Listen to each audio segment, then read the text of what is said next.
Sí, pues buenas noches.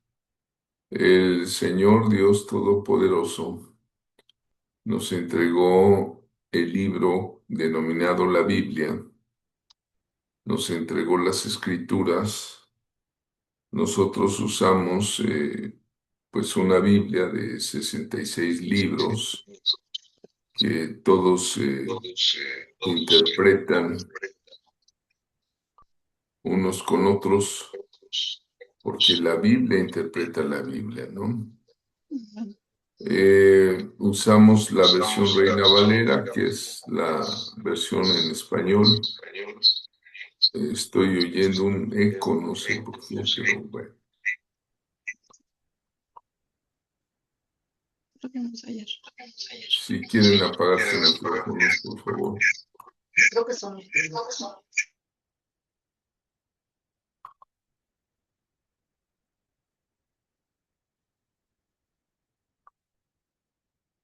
Bien. Eh, pues en historia sagrada, que es una materia que está fundamentada totalmente en las Sagradas Escrituras, nosotros vamos a ver la vida de los reyes en el segundo libro de Samuel. Les decía yo en la clase anterior que el libro segundo de Samuel, llamado en hebreo Shemuel, originalmente incluía el libro uno y 2 y formaban una sola obra.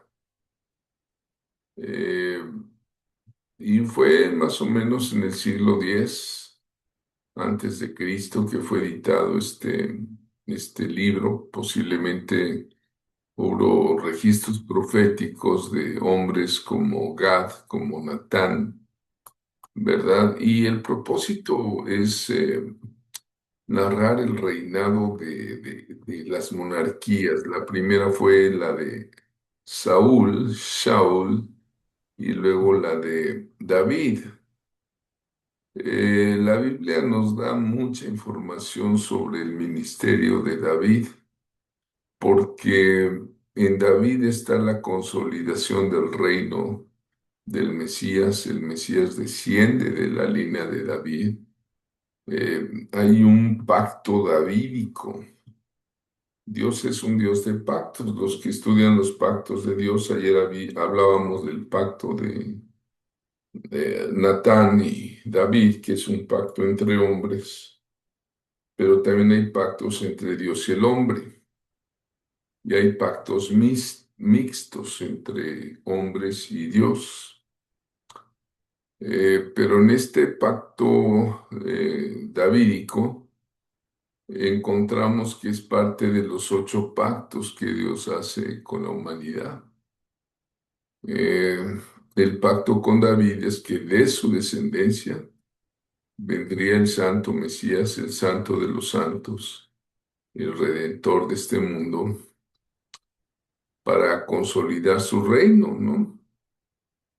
Entonces, en esto consolida mucho estudiar el libro de Samuel, en segundo de Samuel, en la vida de los reyes. Vamos a ver en tu plano bíblico, seguramente ahí en el 47 vas a encontrar un castillo, que es el segundo castillo. Déjenme ver aquí más o menos en medio, el reinado de David. Si alguien quiere leer la diapositiva, por favor.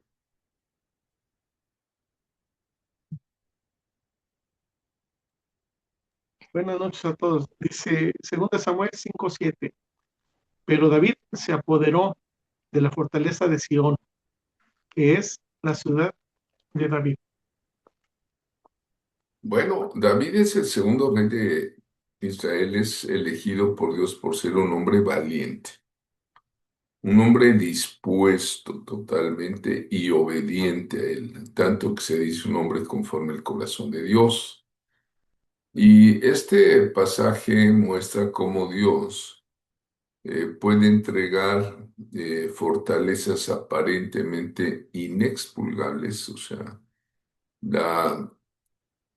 la, Sión era un monte que pues por ser lugar alto era muy difícil, es una colina realmente, ¿no? Era muy difícil poder combatir para conquistarla. Estaba en manos de Jebús, de los jebuseos. Recuerdan que había varios pueblos originarios en Canaán y parecía imposible de conquistar, pero David, guiado por la visión de Dios, tomó Sión. Con un ejército de valientes, él fue y tomó Sión a como diera lugar y lo convierte en el centro de su reino, tanto que allí pone el tabernáculo de David, ¿no? Traslada el tabernáculo que antes estaba en Monte Hebrón, donde los sacerdotes tenían el arca de la alianza y los utensilios de aquel antiguo tabernáculo de Moisés. Y David se trae el arca, con eso se trae todo. Y la trae en medio de danzas. De danzas, él se despoja de sus vestiduras reales y se danza desde allá hasta acá. Y David era un músico desde que era pastor de ovejas. Él usaba el arpa, usaba la flauta. Una parte de la Biblia dice que él era inventor, fíjate, inventor de instrumentos musicales. Establece una orquesta casi de 4000 miembros. Eh, yo alguna ocasión asistí a un concierto de la Sinfónica de Londres en la Ciudad de México, muy grande, muy grande. Pero hablar de 4000 músicos y que se iban turnando 24/7 para mantener en Monte Sión adoración y alabanza. Entonces, cuando tú llegabas a Jerusalén, ahí a lo lejos en Monte Sión, siempre había adoración a Dios y empezaron a componer. Están los salmos de los hijos de Coré, están los salmos de David, están los salmos de Asaf, ¿no? Que eran gente que profetizaba. Algo que caracteriza el tabernáculo de David es la profecía y la adoración. De hecho, cuando más adelante se destruye el templo de Salomón y pasan los siglos, hay profecías que dicen que Dios va a restaurar en los últimos tiempos, dice, el tabernáculo caído de David. ¿A qué se refiere eso? A que Dios va a restaurar la adoración, la alabanza en su pueblo y la profecía. Usted está en una escuela de profetas. Es parte de la restauración de todos los tiempos. Dios está restaurando muchas cosas hoy día. Primero restauró la alabanza y la adoración, no hace mucho, hace unos 30, 40 años. Luego empezó a restaurar la palabra. Empezaron a llegar muchas versiones bíblicas, mucha palabra revelada en mensajes, en hombres de Dios. Luego empieza a restaurar el gobierno de la iglesia, donde ya vemos apóstoles, profetas, evangelistas, pastores y maestros. Eh, y luego, bueno, pues está restaurando Dios sus tiempos, ¿no? Entre ellos el tabernáculo caído de David. Hoy día tú llegas a alguna iglesia que no tiene alabanza musical, como que está vacía, como que algo le falta, ¿verdad? Dirás. Entonces regresamos a que David ataca a los jebuseos, se apodera de Monte Sión, que Monte Sión es el lugar donde, eh, textual, Abraham iba a sacrificar a Isaac.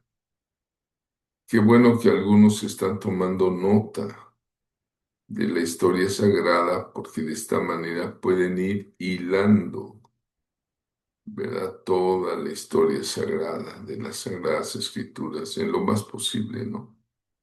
Entonces las fortalezas que el enemigo considera intocables porque los jebuseos se sentían intocables, nadie podía vencerlos, entonces caen. Cuando un enemigo intocable que se levante contra usted, ese enemigo nunca será más grande que Dios. Nunca, nunca. Y Dios no pierde una. Si usted está en la voluntad de Dios, entonces Dios va a levantar, ¿verdad?, a un líder conforme a su corazón. Y usted puede ser ese líder, hermana, hermano que me oyes, ¿verdad? Entonces, donde hubo resistencia de los jebuseos, Dios establece su gobierno. Parecía imposible avanzar, pero es algo que hace David, ¿no? Entonces, cuando hay fe, cuando hay obediencia, cuando hay determinación, porque pues David tenía una determinación y una fe enorme, ¿no? Era un hombre conforme al corazón de Dios que unió a Israel, conquistó a sus enemigos.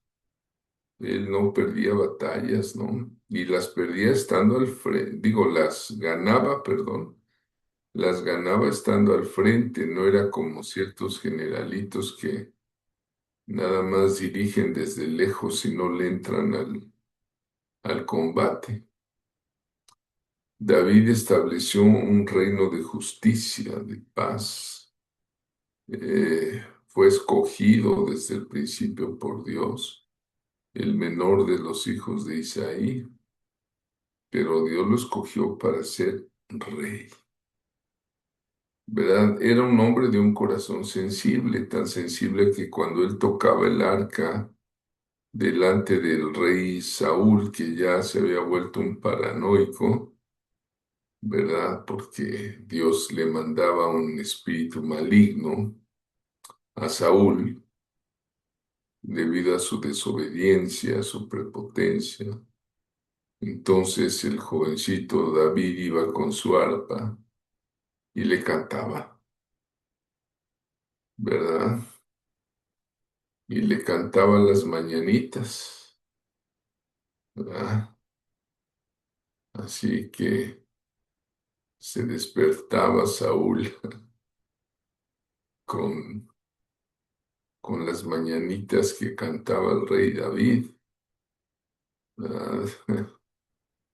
Y se apaciguaba el espíritu inmundo duro que tenía, ¿no? David no fue perfecto, tuvo fallas, fallas muy condenables y por eso debemos hablar y bendecir a la Biblia que no oculta nada. La Biblia habla de la naturaleza humana y habla de David que pecó por en tiempos de guerra, se puso a ver a una mujer pues muy bella, Betsabé, y se enamoró de ella y mandó matar al marido para quedarse con ella, ¿no? Fue descubierto por un profeta de Dios, Natán, ¿verdad? Se arrepintió y pues por ese arrepentimiento Dios lo perdonó, ¿verdad? Entonces él siguió adelante, hizo un reino unido, unió a las 12 tribus, decíamos ayer, trajo el arca del pacto, ¿verdad? grandes victorias. Todo el libro de David habla que él iba creciendo y victorias. Imagínense, el propio Saúl en una ocasión como guerrero lo prueba y le dice, quiero que me traigas 100 prepucios. Tenía que ir, matar a los filisteos, cortarles parte del miembro y traerle los prepucios como muestra, ¿verdad? De, de, de su capacidad de combate. Dice, tráeme 100 prepucios. Pues no, David no cumplió, le trajo 200. Esto habla de la doble milla que hablaba Jesucristo. El que te haga llevar una milla, ve con el dos, ¿verdad? Entonces, bueno, finalmente David preparó el camino para la construcción del templo. Él siempre quiso construir un templo en Jerusalén. Pero Dios le dijo, no, David, no te toca a ti. Tus manos ya tienen mucha sangre de seres humanos. Pues un guerrero se mancha las manos de sangre. Y entonces Dios lo mete, ¿verdad? Encontramos ahí el pecado de David, eran tiempos de guerra. Él se paseaba en el terrado de su casa y había una mujer muy hermosa, pero casada, ¿verdad? Preguntó de quién era mujer, Betsabé, era el nombre de ella, era esposa de un Urías, era un eteo que se había sumado a los ejércitos de Israel. Y David pues entra con un deseo, ¿verdad? En ese entonces un rey, no había límites para el rey. Lo que el rey quería y decía se hacía, le gustara o no a la gente. Y pues la manda a traer al palacio y al hombre lo manda al frente de la batalla recia para que lo mataran. Manda cartas a los generales, a Joab. Tenía un general muy fuerte que era Joab. Y se lo manda para que lo asesinen. Y ya una vez la mujer viudita, pues David ya se acuesta con ella, ¿verdad? Pero siempre hay algo. Y Natán, un hombre del Espíritu, los que tomaron conmigo el curso Hombres y Mujeres del Espíritu, recuerdan a Natán cómo reprendió a David por su adulterio con Betsabé. Todo eso está en 2 de Samuel 12 del 1 al 25, y entonces, pues aquí encontramos que es necesaria una fidelidad extrema al Señor para poder confrontar a un rey, como lo hizo el profeta. Natán lo confrontó, además tenía sabiduría profética, expliqué en aquel curso que Natán habló con una parábola profética increíblemente sabia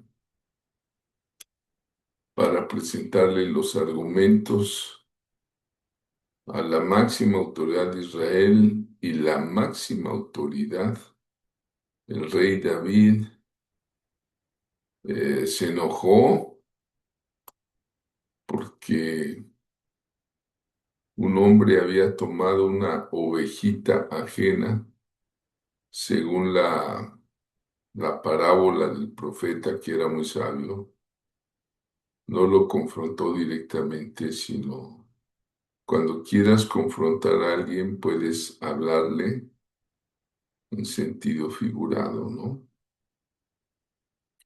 Por ejemplo, me escribió una profetisa de un grupo internacional de oración que qué opinaba yo de los 3 días de oscuridad que va a haber y que se anda rumoreando en las redes. Yo sencillamente le dije, mira, no lo creo.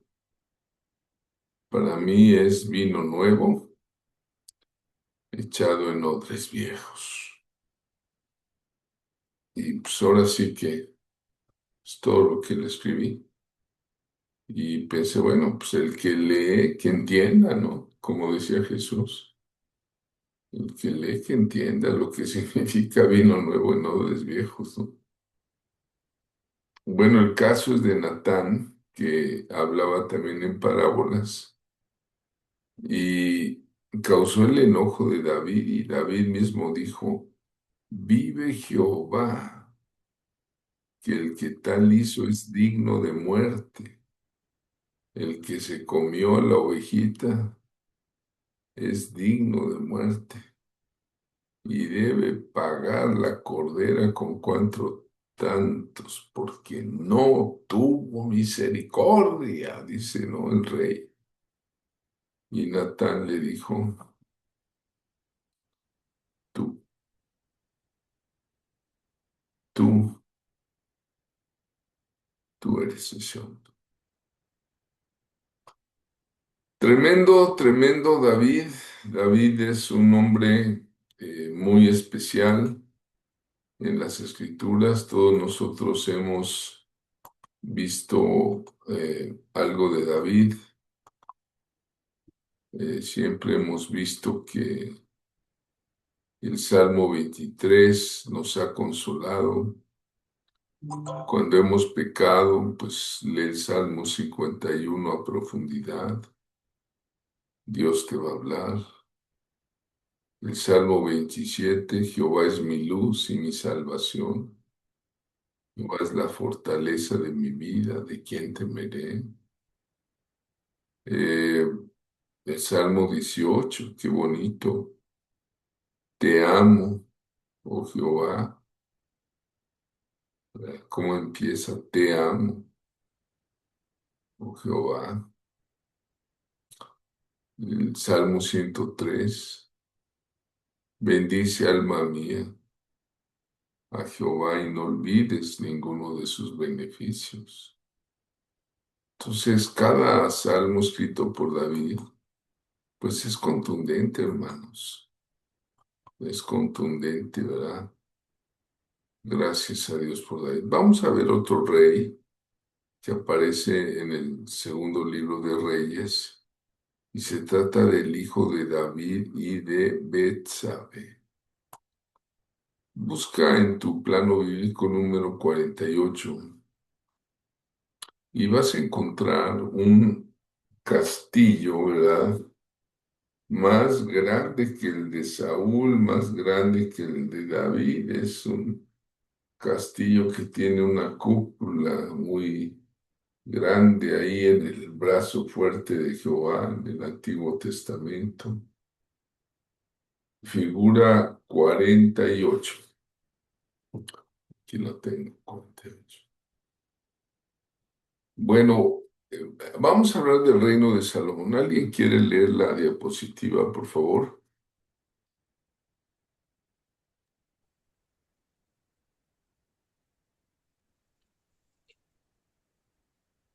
Amén. Amén. Ah, Adelante, hermano. gracias, hermano Miguel.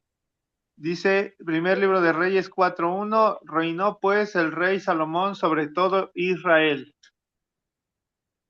Bueno, reinó Salomón, el tercer rey de Israel, hijo de David. Es un reinado cubierto de oro en base a las conquistas ganadas por el reino anterior, que le dieron plena riqueza, ¿no?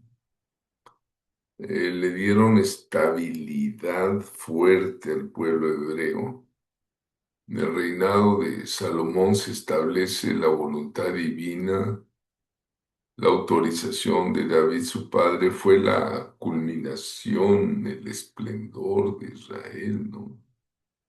Este versículo dice, reinó pues el rey Salomón sobre todo Israel, y marca el tiempo en que Dios establece un gobierno donde hubo mucho orden, hermanos, donde hubo mucha sabiduría, donde hubo mucha estabilidad. Pero ¿qué creen? ¿Qué es lo que no hubo?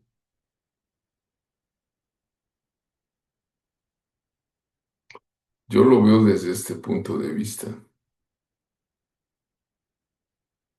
Salomón no tuvo paternidad espiritual, no tuvo cobertura.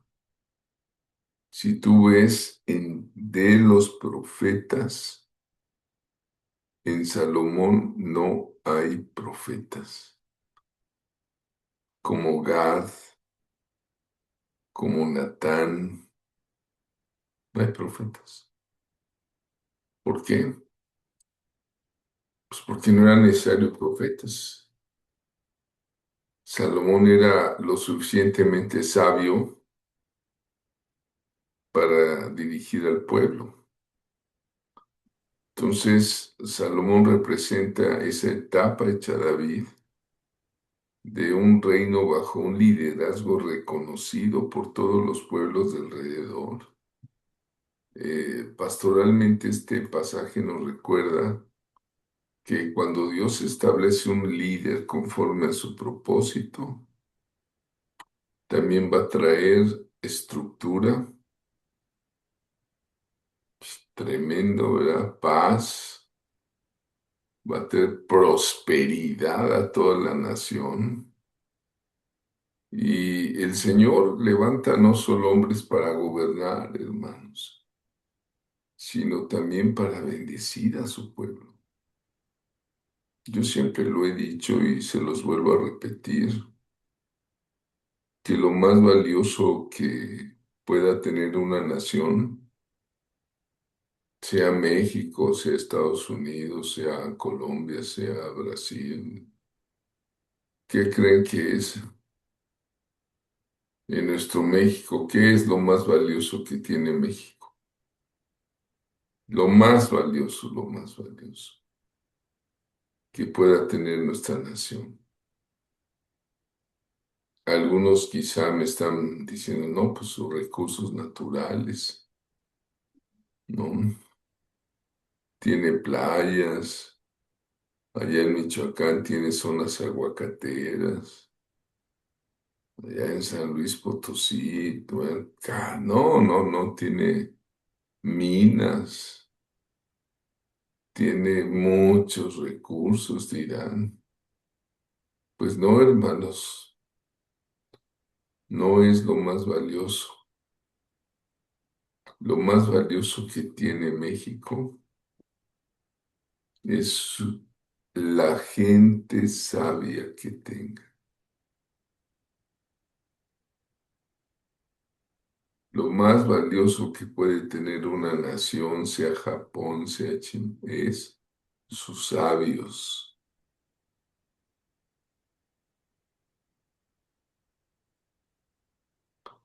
Y eso pasó en los tiempos de Salomón.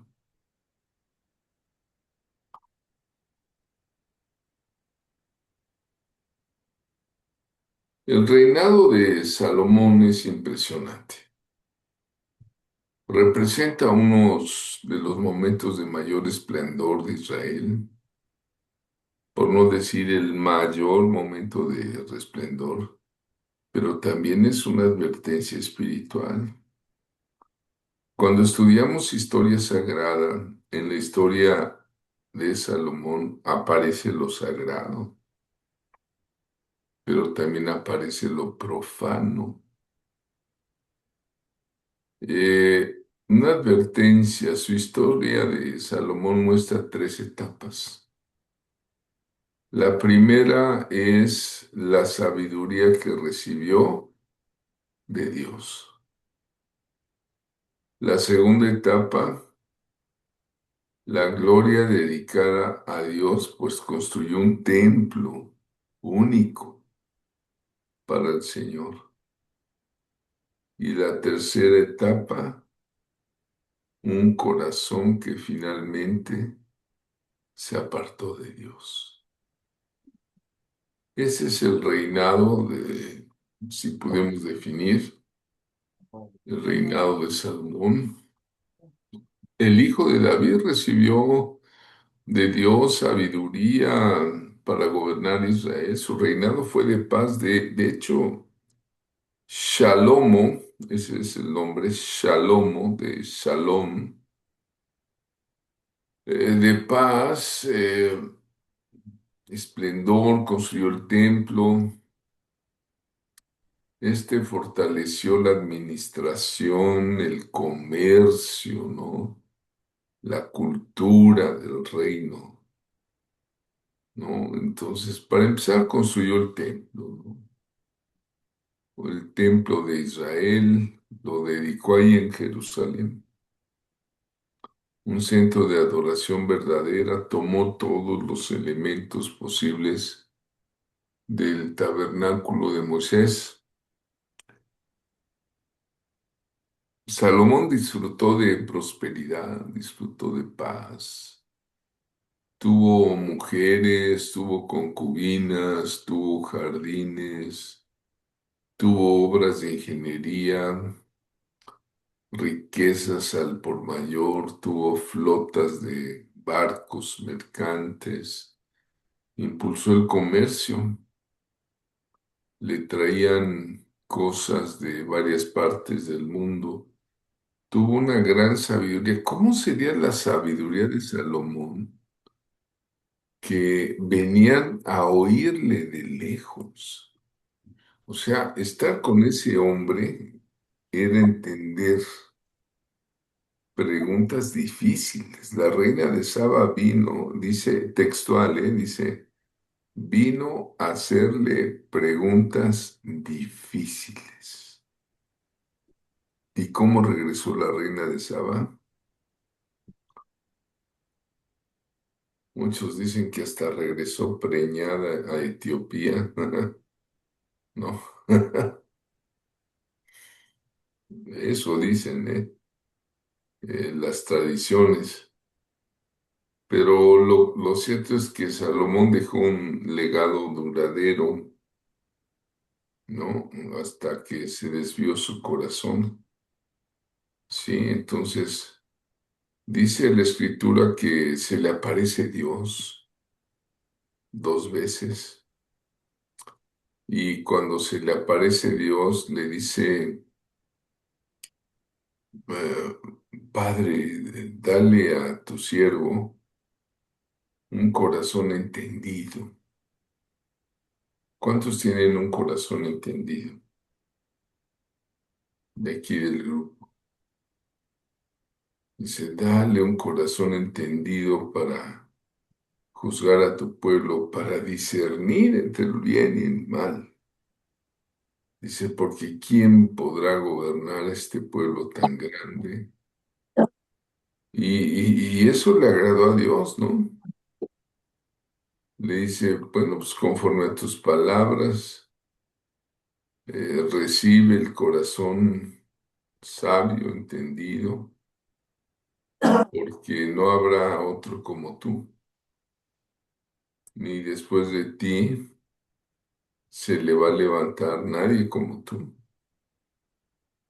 Eh, por eso hay un dicho mexicano, ¿verdad? Por supuesto, que dice, para sabios, Salomón. Lea usted el libro de Proverbios si quiere cambiar de carácter y de vida. Eh, Segundo punto que Salomón dedique a la construcción del templo, pero es un templo fastuoso. Dedica el templo a la gloria de Dios. ¿Y qué creen que pasa ahí? La gloria de Dios llena la casa que le levantó. tanto que no podían entrar los sacerdotes, de tanta gloria que había. Pero también Salomón dice, ¿quién podrá hacerte una casa a ti que eres rey del universo? Pero él construyó el templo de Jerusalén, la gente viajaba para ver, ¿no? El templo y llegó el momento en que lo terminó y la forma en cómo lo termina es, a mí me impresiona personalmente como ingeniero. Hay detalles que si uno lee entre líneas, cómo las piedras del templo estaban ensambladas, pero ya venían desde la cantera, ensambladas, como si fuera un Lego, ¿no? Para que me entiendas. Pero en Reyes 8 del 10 al 11, si alguien tiene una Biblia a la mano y quiere leer primero de Reyes, conste que dije primero, ¿eh? De Reyes 8 del 10 al 11.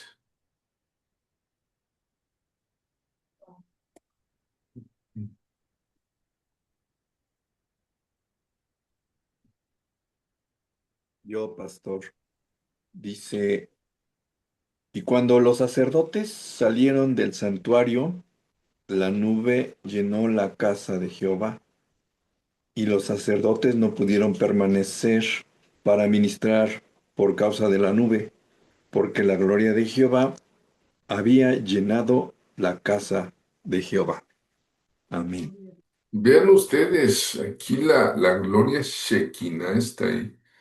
Ahí en esa casa, ojalá y todas las iglesias se llenaran de la gloria Shekinah, tanto que no pudiesen entrar los pastores y decir, no entren hermanos porque está pesado, ¿no?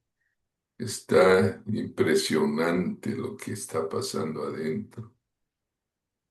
Salomón elevó esa oración de dedicación. Si tú lees la oración de dedicación de Salomón, también es impresionante. Ahí el primero de Reyes 8:27 dice,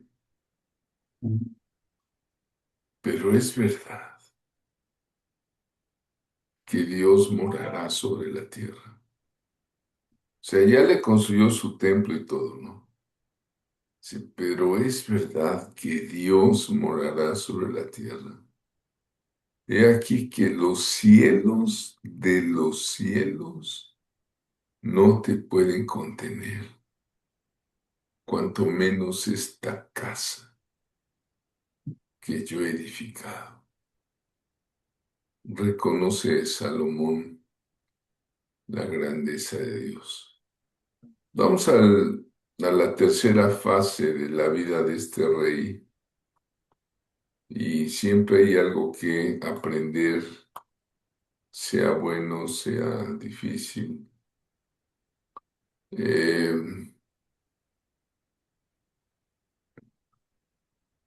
Déjeme ver.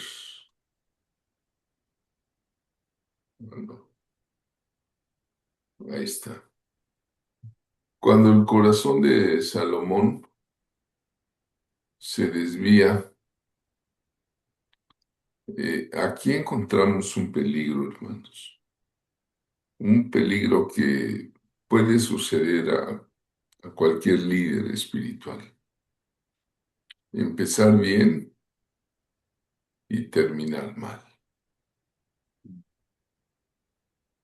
De verdad, sucede.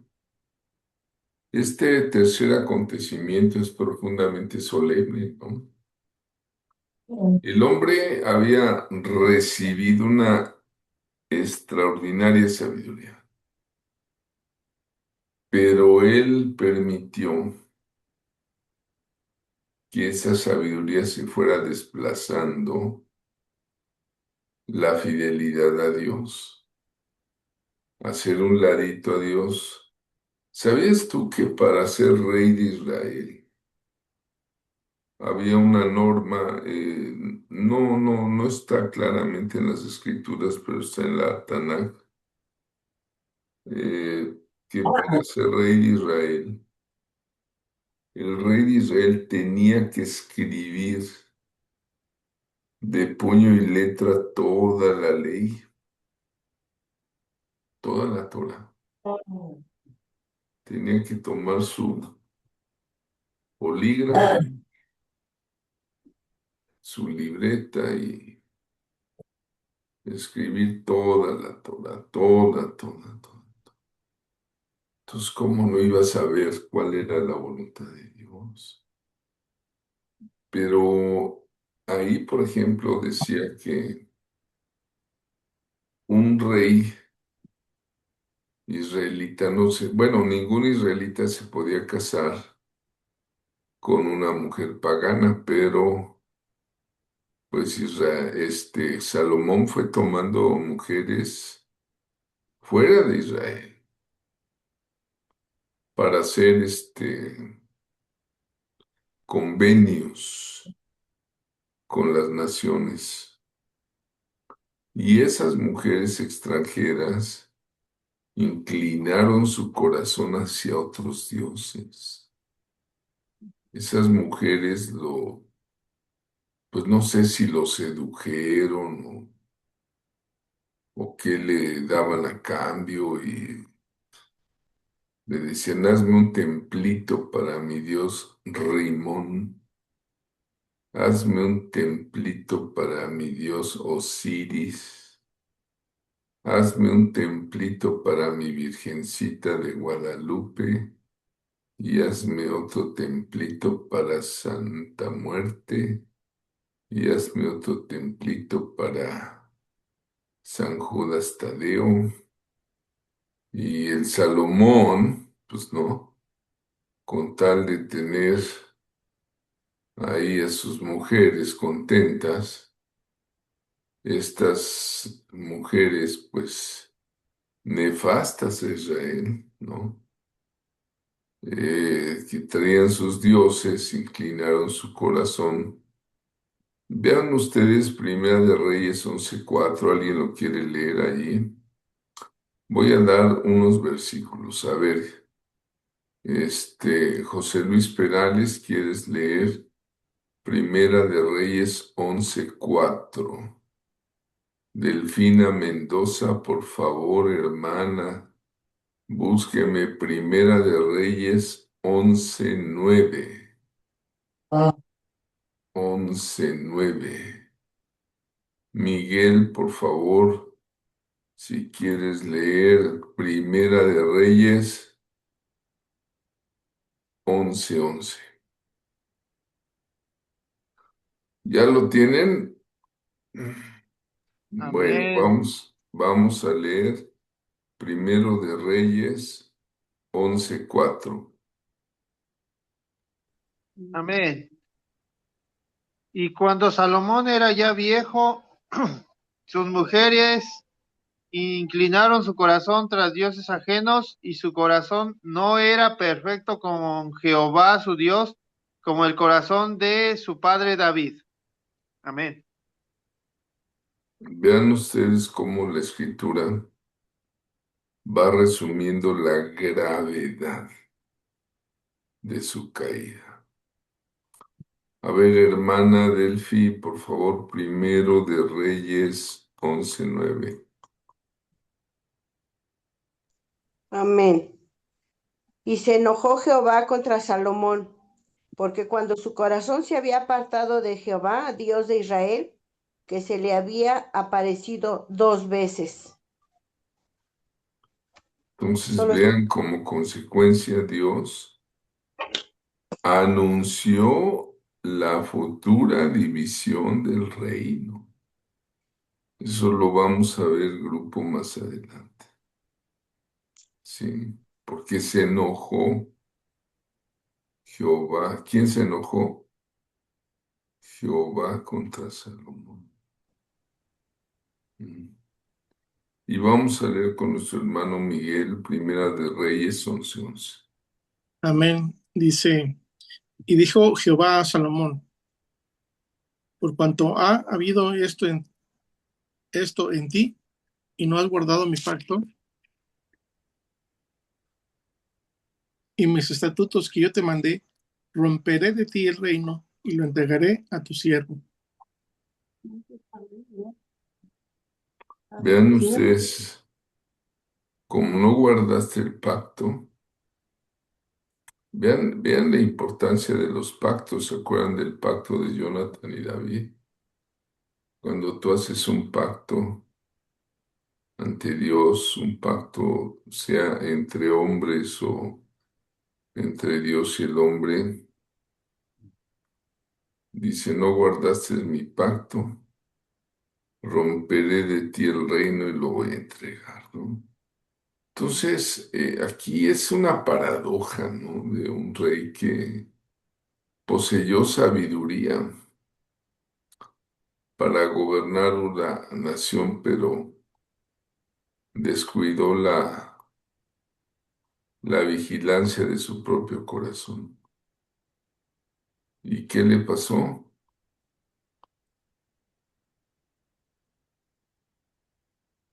La división del rey.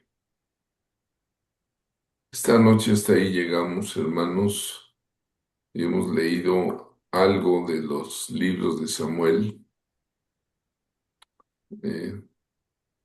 Y si cortamos, por favor, la grabación,